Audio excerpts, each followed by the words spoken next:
Hey, happy Veterans Day. A great day. We're recording play by play. And Pat, we have a very special guest. Do you want to tell us about it? Absolutely, Jerry. I was so happy that we could get this young lady on the program. And I'm going to go to our rundown here uh, because Trina Keys, and Trina can correct me when I'm done here, but I think I'm right, was the first African American female to receive a scholarship in athletics at the University of Notre Dame. And I believe it was at the 82-83 season that she joined us at Notre Dame. I recruited her from Marion High School, Indiana. She is Notre Dame's seventh all-time leading scorer, two-time North Star Conference Player of the Year. She's in the Indiana High School Hall of Fame.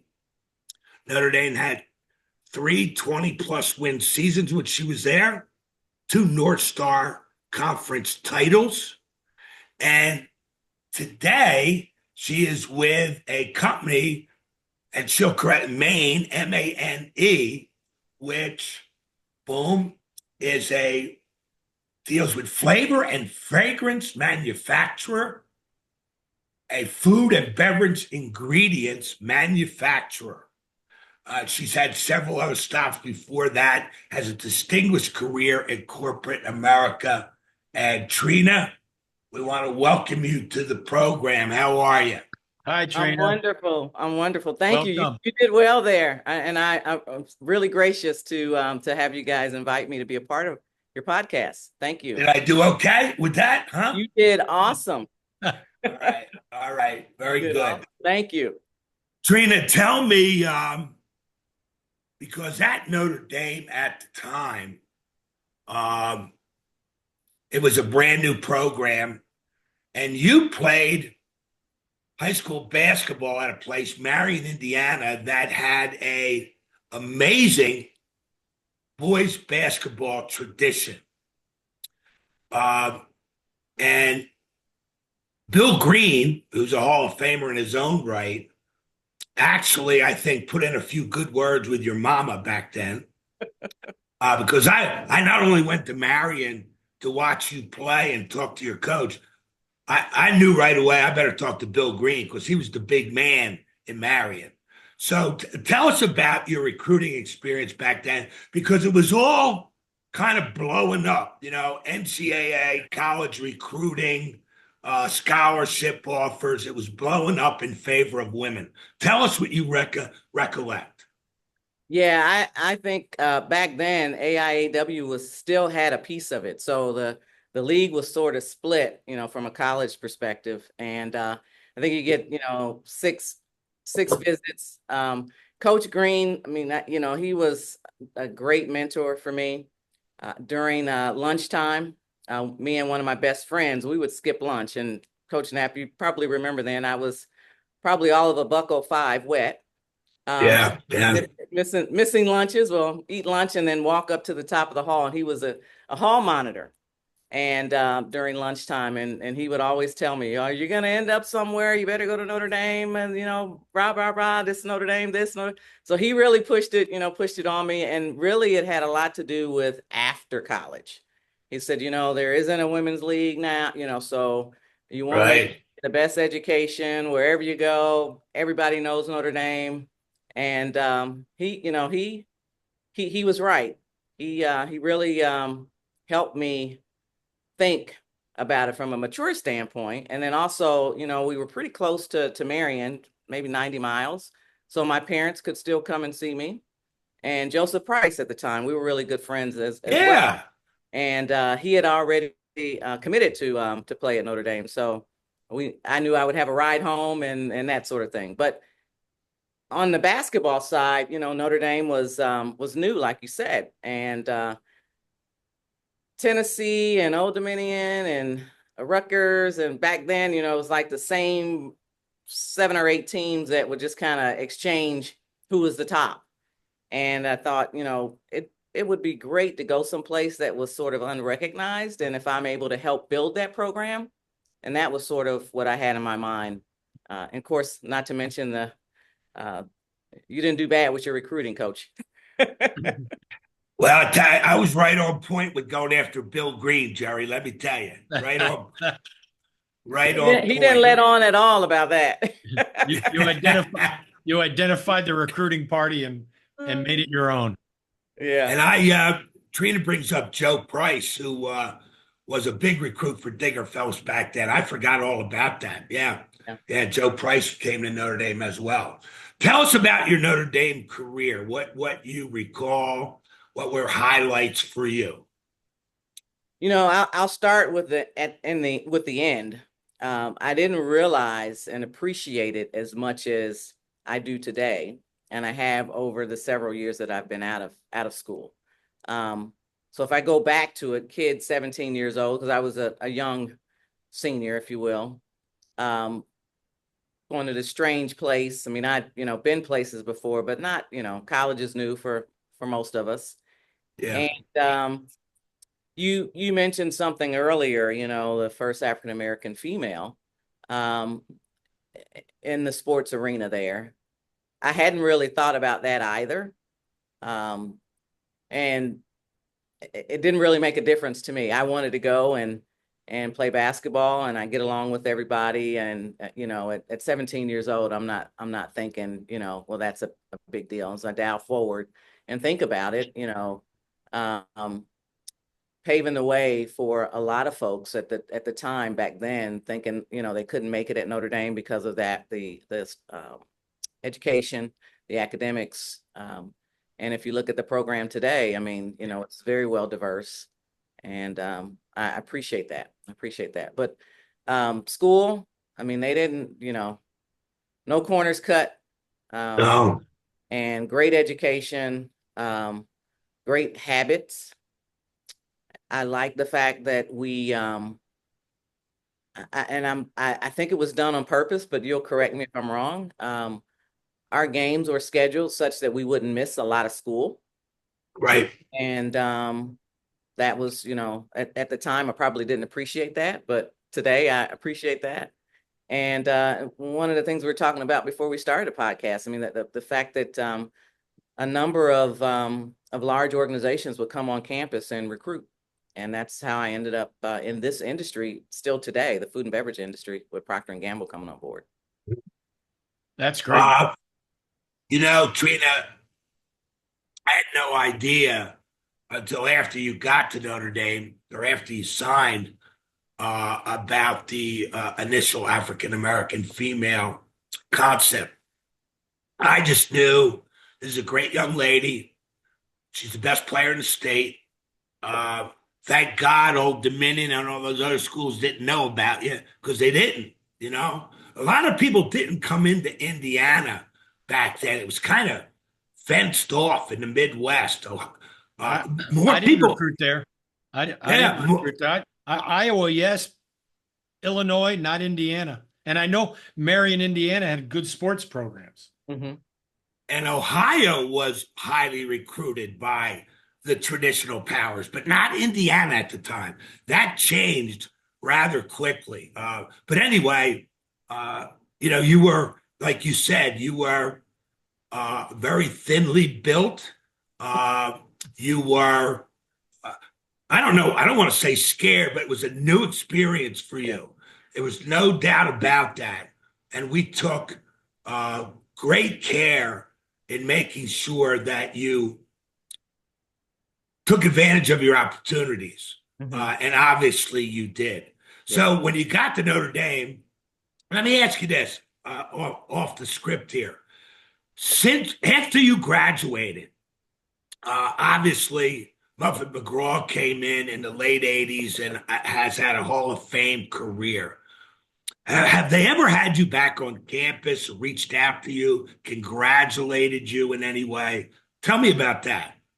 They have actually. I'll give you a couple of examples.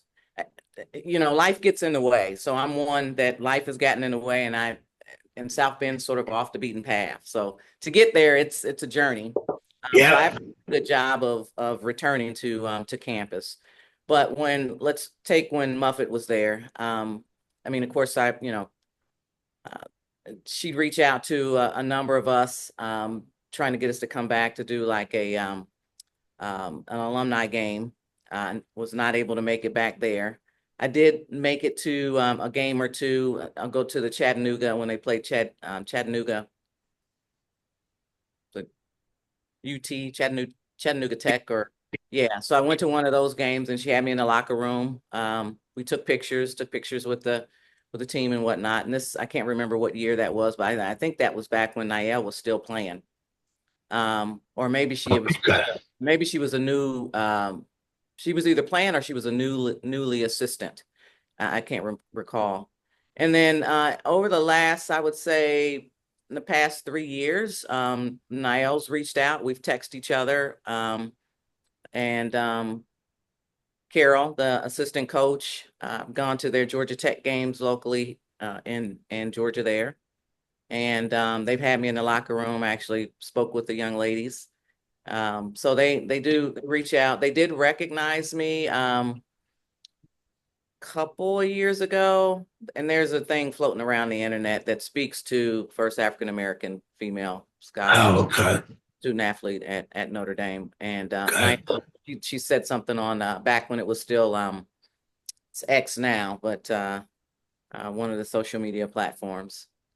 Okay. Yeah, they invite me back. I, lo- I Good. I love that. I love when schools do that. Old Dominion does a really nice job of that as well. They invite, they go all the way back as far as they can and invite anybody and everybody that had a part in the program to Mhm. come back. And I just love when schools do that. I mean, it is all about the kids. And I've always said there's a lot of programs that I've seen where the way kids feel when they come in is not how they feel when they graduate. You know Mhm. that there's something wears off, and to keep that momentum going, wrap your arms around your alumni. I ran leader programs, and I'm sure we can talk about that with Maine. But one of the things I always did was invite back our alumni that came through the program to speak to the class or just be there for a day Yeah. as they got up into senior management. No, I That's haven't great. done that. But Well, they're missing out then. They're missing out. Because when we look at your bio, obviously all the work you've done with leadership at the corporate level is very exciting. Jerry's going to chime in here in a minute because he has a strong background in that area, TRENA. But your education obviously impacted your career path, and you've absolutely. been with several companies in your career, and I've always obviously moved up uh, and taken on greater responsibility. So tell us about your corporate career at this stage. Okay. So Man it's a French company, and they're out of France, and I am responsible for their business development of their flavor business. So they manufacture natural flavors and colors, and they're probably in many of the products that you and your families consume today. But I started the career with Procter and Gamble. It's been the same, different companies, but same industry.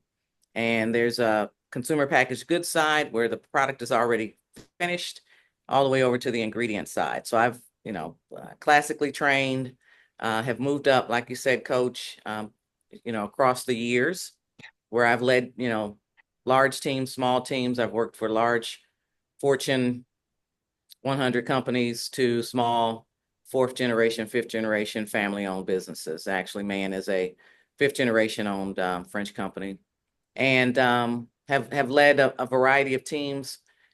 It's even in areas of where I lack the expertise. So my degree was in marketing, and sales and marketing is sort of where I've played at here. But there's also a food science side, food science and culinary. I'm not a food scientist, not a chef, but those are individuals that have been a part of my organization, and we would uh, do a lot of things with regards to selling our products to, whether it's large retailers to large food service chains, independents, We, work on the bench with folks to create products. So we've worked on a lot of proprietary items that, again, you and your families are probably eating today or have consumed. And Anything in a Starbucks? absolutely, All absolutely. right. It, I was going to ask if I mean, sales and science are two completely different things, right? Science creates the data but sales tells the story.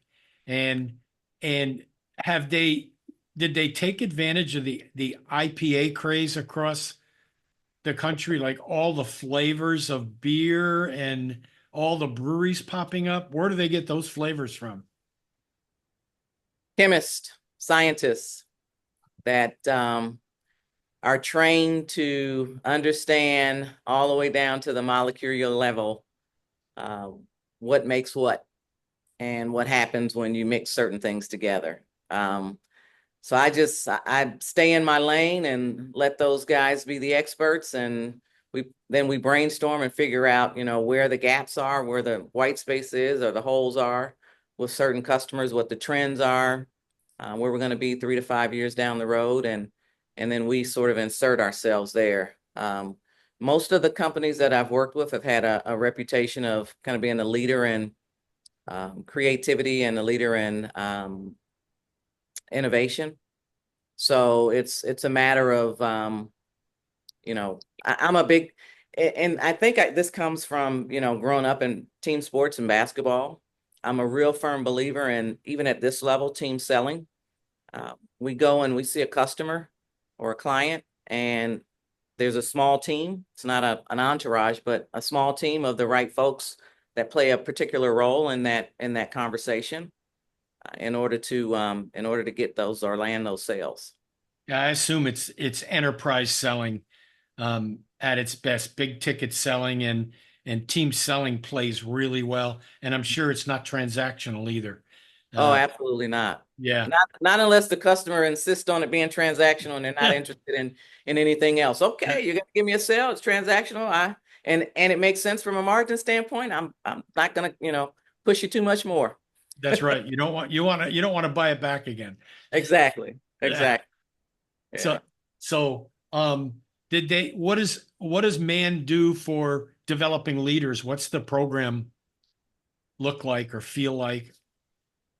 Well, I have to be honest, when for me, it's earlier in my career, there was a lot of variations of training, leadership training programs. When you're with someone like a Pepsi or a Procter, they have their own Absolutely. proprietary program Yep. within the organization. So I've participated in many of those.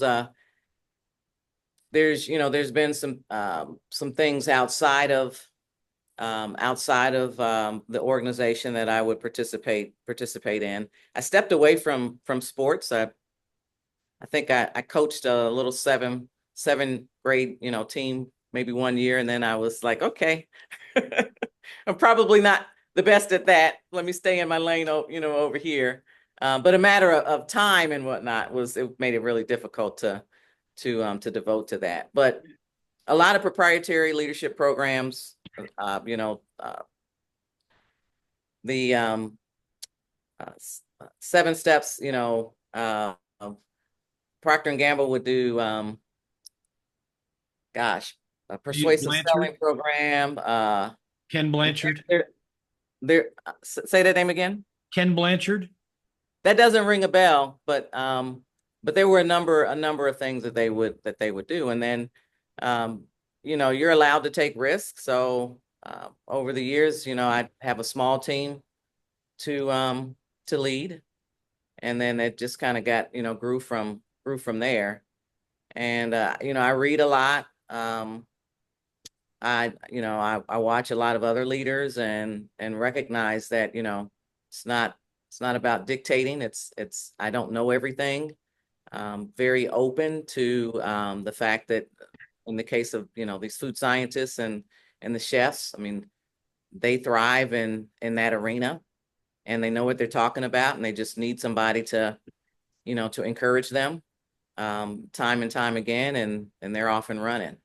Um, I've I've coached folks on my team that were pretty much thrown away by another manager. And when I came on board, they said, "Hey, this person's not really good. You're going to probably have to, um, transition them out and, so on and so forth." I'm like, "Well, give me a chance to work with them and I'll come back and give you my opinion on it, as opposed to just kind of listening. I'm not Yeah. going to listen to what somebody else says. Let me see what's going on for myself." And I quickly find out or realize that that person hasn't been given a chance. Nobody spent any time with them. They're off over in a corner somewhere, not being supported, and maybe have had, FaceTime with a manager once or twice, and very short. And I go in and they recognize that I'm different in terms of my approach. I'm very supportive, listen to their ideas, um, put our heads together, and we're really good. And that person, that's a real example. In that particular situation, that person we had, so I was at PepsiCo, and that person, again, was probably on her way out the door, and she ended up winning the Ring of Honor, which is the top salesperson across not just the US, but the world. And Wow. she gets to spend a week hanging out with the CEO at the time was Indra Nooyi. And she gets to go to the Pro Bowl. And she won that 3 years in a row just because Wow. she got her confidence. The customer had always loved her, but she just, she didn't have the support of the organization. So, and we're still friends today. We talk about that. We laugh about it, but she's retired, but those are always rewarding to me when, from a leadership standpoint. Yes, I mean, Trina, sales, you go ahead, Jerry. I was going to say sales leadership really mirrors basketball teams and athletic teams. I mean, you develop the cadence for the team, you develop the culture, and somebody that didn't fit on one team can be a superstar on another with the right support. We developed in my former company. I was fortunate enough to be on a team of colleagues that helped write the program for the Fortune 200 company, and we built it on everything you talked about, that you win or lose one conversation at a time. Mhm. And that includes listening, and every touch you have day to day, you have a choice on how you want to come off. Yeah, you And you absolutely do. You absolutely do. I think the one thing that's really important and I subscribe to is situational leadership. that's Every person is different, and each person on your team, you got to take the time to understand what makes them tick and what doesn't. And if you're using assuming the exact same approach and personality in every person, for me, it's not good. It's not good. so Trina, situational leadership was developed by Ken Blanchard, who is literally today, he's really he's up there in years, but I'll give you two things. He's the father of modern leadership in the US. Okay. He's but so Google him, but he is a huge University of Tennessee women's basketball fan. Okay. And the way I Too connected bad with for him, him. yeah, Yeah. he endorsed my book. He Okay. endorsed my book. And the way I met him was I went to get trained on being a sit leader and going through their training. And he recognized Old Dominion. He said, you should, and he knew everything about the ODU Tennessee battles. And he's just a big Pat Summitt fan. Wow. And today he still is a big women's basketball fan. Okay. Hey, Well, hey, it's funny, Jerry. Ken, there's a guy by the name of Ken Bingham who is actually the reason I'm in Georgia, recruited me, and I learned that from him. We in the leadership program that he runs, high performance workplace. That's one that he I'm sure he got it from the same place. You guys will love this because you know how they have beginner learning to be good, good, and a master, the Yeah. development stages and supportive directive. I do that with basketball teams.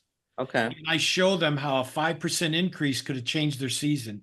And the coaches walk away mind struck. I mean, do you really know? Do you have to be directive or supportive? I had a Nancy Lieberman and I had a Debbie Richard, two different levels of talent, and one needed a lot of direction, the other one needed a lot of support. And the good leaders do it naturally. Yeah. Hey, Jerry, is Ken Blanchard the cheese guy? Don't eat my cheese or whatever that is. No, no, no, no. That's not him. That's another guy. But he that that guy's another really interesting. Who moved my cheese? My cheese. Yeah. Yeah, And yeah, yeah. that guy, it took 5 years for him to get that book off the ground. I mean, It's quite popular now, though. super popular. What a Yeah, great concept. absolutely. Yeah. Trina, you mentioned this earlier in line with what we're talking about right now. Who are some of the people that you read or listen to that motivate your leadership style today? Oh gosh. Well, there's Ken's wife, Sue Bingham, has a book that talks about high performance workplace. I'll have to send you guys a note on that so you can pick it up. But Sure. it talks about going into an organization and really empowering. So, removing cameras, removing time clocks, and really empowering that organization as adults, and showing a lot more trust than, if you have the camera and the, you know, time clocks and things of that nature. So they've got a couple different versions of that because it's had to evolve over the years. I've recently have been spending a lot more time digging back into that and how they've kind of kept pace with now with a lot of virtual, you know, everybody in their virtual offices and, Yeah.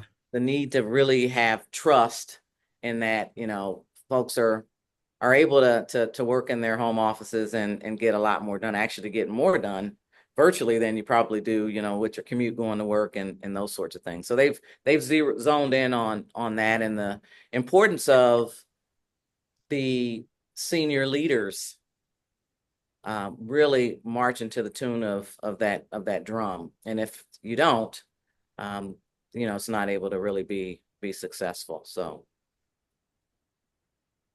Jerry, you have anything else in the Well, corporate leadership area? Well, I mean, you could go on all day with corporate leadership, and situational leadership is like when to be directive, when to be supportive. You can lead that in daily life, but listening plays over the top of all that, and being able to clarify exactly what conversations you're having with people.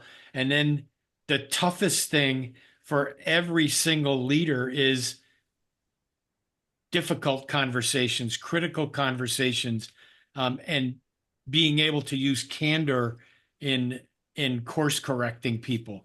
Some people just don't know, haven't earned the right to do that, and it's pretty interesting. I was so sure. I got in trouble as a kid because I was so sure I was going to go to Notre Dame that I got the logo tattooed on my arm, and and to my mother and father's chagrin, um, and actually had a seat in their basketball office, and they offered me a walk on. I ended up taking a scholarship, but I went home, and mom and dad couldn't afford to send me there. But it's always been a place near and dear to my heart. I've gone to many uh, football, USC Notre Dame football games back in the day, wow. Nice, nice. and Lou Holtz. I've espoused a lot of his leadership things. What's important now? Play like a champion. And he wrote a note to my daughter. It's actually on my wall. When she was got knee high to a grasshopper, he said, "I'll see you at Notre Dame." And Wow. she went the other way. So a little history there, and then I got to be really good friends with Corey Minor, the linebacker, NFL linebacker. Yeah. Notre Dame. Yeah. Okay. Trina, what do you intend to accomplish at Man right now? Maybe that hasn't been accomplished, or what's on your to-do list? Well, believe it or not, I mean, we are. This is a really tough arena within the industry with the flavors piece. I mean, there's a number of players the lay consumer really doesn't hear a whole lot about these, the names. So most people don't know who Man is and what we do, but we have an opportunity to build our what we call savory business. And there's some technical stuff behind there with reactors and whatnot. And it's getting into a channel or a sector of the business that they're not in. So I was brought on board to lead our savory efforts into the food service arena and working with folks like Wendy's, Chick-fil-A, Culver's, along with poultry processors and other protein processors, and also sort of staying ahead of and really kind of picking our spots with, there's the whole vegan craze, and taking a pulse of that and playing in that arena where possible. Believe it or not, we can take some of those plant-based items and make them taste really good. So if you're tasting any of those, I'm sure we're in some of those, but make them taste really good and naturally. That's the business was founded on agriculture, so most of what we do is natural, unless a customer insists on something synthetic. We stick to that arm. So Trina, obviously successful as a basketball player, successful in corporate America and in sales, and love the fact that you're into channels. I mean, what drives you? What is the defining drive that what's your purpose? Why do you get up in the morning? In my mind, if I think back to that even 15-year-old little girl, it's like I'm not supposed to be here. I'm doing something in life that I would have never fathomed. When I got to college, I mean, I had no idea. I mean, that, you mean there's people that have a plan on how things are going to look in a grocery store and the commercials on television. I mean, the one thing I can remember is watching Bewitched growing up, and I was like, well, what Darren Stevens does is pretty interesting. That's Maybe right. I'll do that, but I hadn't a clue. So the driver for me is, there's a lot of young ladies like me that probably didn't have or don't have a clue as to the variations of things that are out there for them to do in the world. I've been to India twice. I've been to Hong Kong. I've traveled, in a lot of places that I would never imagine. And what drives me every day is that when I walk into a room and there's young folks that can see that there are opportunities outside of maybe the community that they grew up in. I talk to folks about, growing up in that small town of 30,000 people and one high school, and being recruited by Notre Dame, and, going to school, and there was no WNBA, and there's at that time it's like, I'm not going overseas to play. What? And to end up in this just very fortunate to have ended up in the industry that I'm in. Yeah, that's I personally, like you, love working with the emerging leaders, our youth, and I say promote them up, celebrate them, and move them along, and train them, and guide them, and show them what's possible. Yeah. That's such a good drive, Trina. I was going to ask you, do you follow the game today? Not like I wish I could. But I get it in a little bit here and there. I know Notre Dame is they got a great opportunity this year. They seem to be healthy. They've got Olivia's back from being injured, and the new young girl that stepped in last year. They've got, I think they got somebody out of the portal, a big girl. You know, they were recruiting. Zach Randolph has a daughter. She didn't grow up in Marion, but she plays just like them. I know they were recruiting her last year.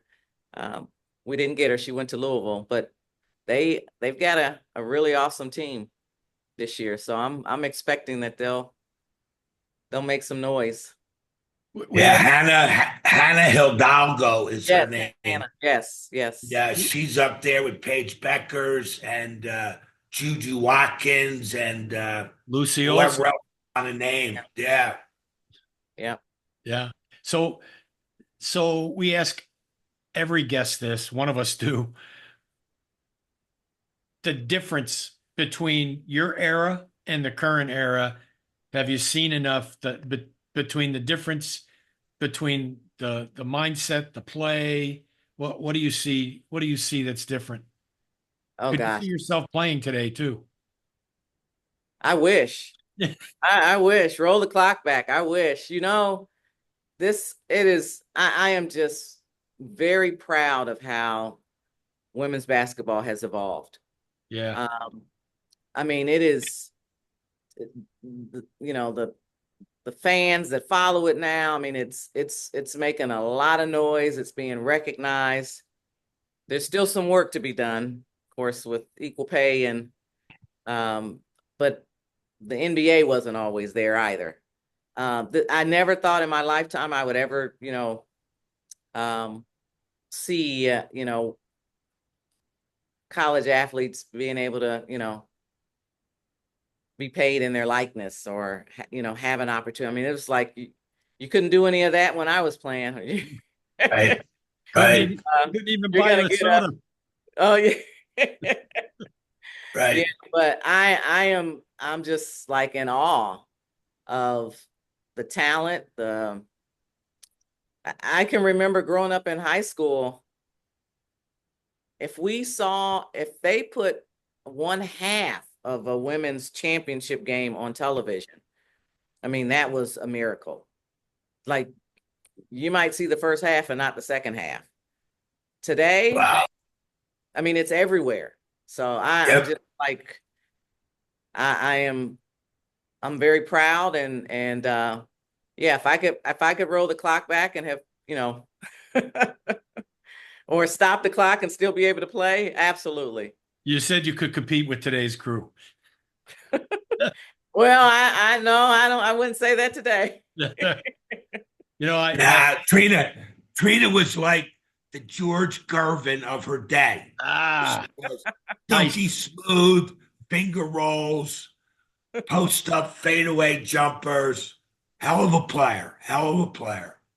I had to get in the weight room when I got to Notre Dame. I was getting knocked around a bit, but Yep. yeah, Yep. that's the difference going from high school to college, and just a level of maturity from a play perspective. But yeah, it's the game today is just remarkable.